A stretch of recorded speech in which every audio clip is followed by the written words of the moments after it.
Have you ever heard of a town that vanished from every map, not because of war or disease, but because something ancient awoke beneath it?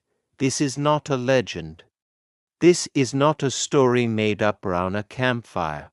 This horror is real, and every trace of it has been erased.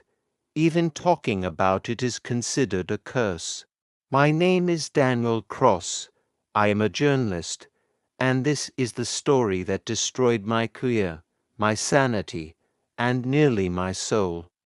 Some things were never meant to be unearthed, and God help me for what I found in Grayhaven. Grayhaven was a small industrial town in the northern United States, founded in the late 1800s during the coal rush. It was full of life, miners, families, churches, schools, but now nothing, no records, no population, not even a graveyard. According to official government archives, Grayhaven never existed. But what if I told you I found proof it did? The story began when I received an anonymous package at my office. No return address, no sender. Inside was a burned leather journal with the words carved into the cover. We called it the Whispering Dark. I opened the journal and found inside entries written by someone named Elias Thorne, a mining engineer who once lived in Grayhaven. The final page was written in trembling handwriting. If you find this, leave it. Do not follow. Do not dig. Do not listen to the voices.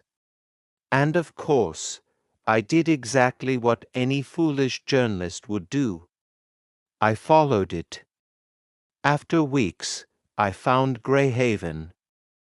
It still existed, but it had been erased from every map, fenced off, marked as government property, no trespassing. When I arrived, I understood why.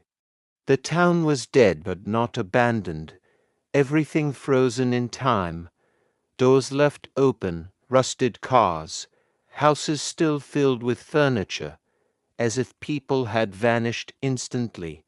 No graffiti, no animals, no wind, no sound at all.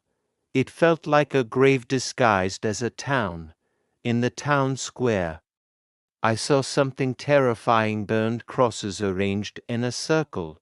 In the center, a massive hole sealed with steel plates and thick chains. Something had been buried beneath the town, something they feared. The journal mentioned mine shaft 12, the one that should have remained sealed. When I found it at the edge of town, it was barricaded with warning signs: closed since 1903, do not enter, the darkness is alive. Someone had spray painted over it. We hear them still.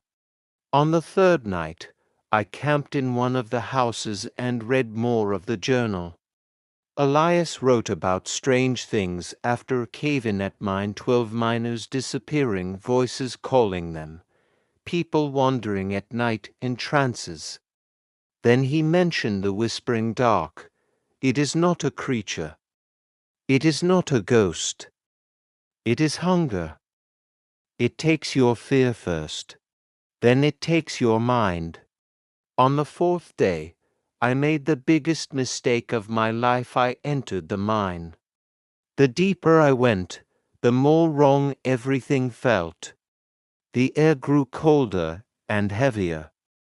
And then I heard its voices. Not echoes, real voices.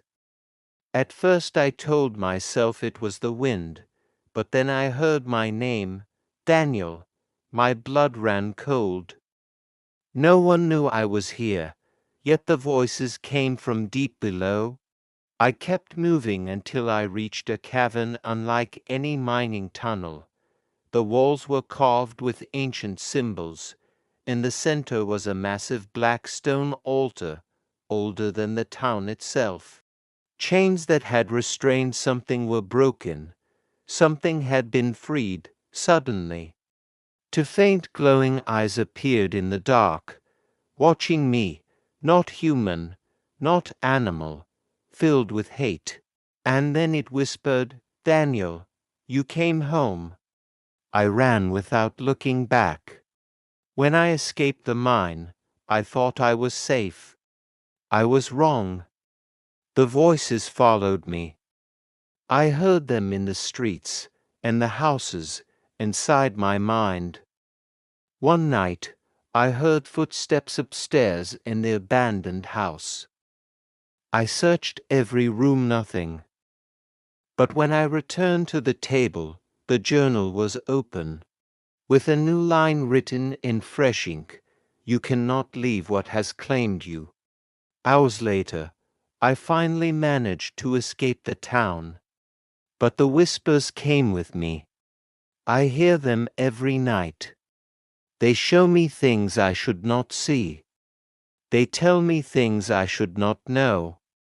And worst of all, they tell me this isn't over. Grayhaven was just the first. There are more towns built over ancient things. The horror is spreading, and now you know about it too.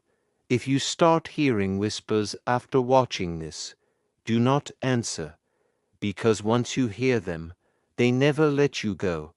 This is only the beginning.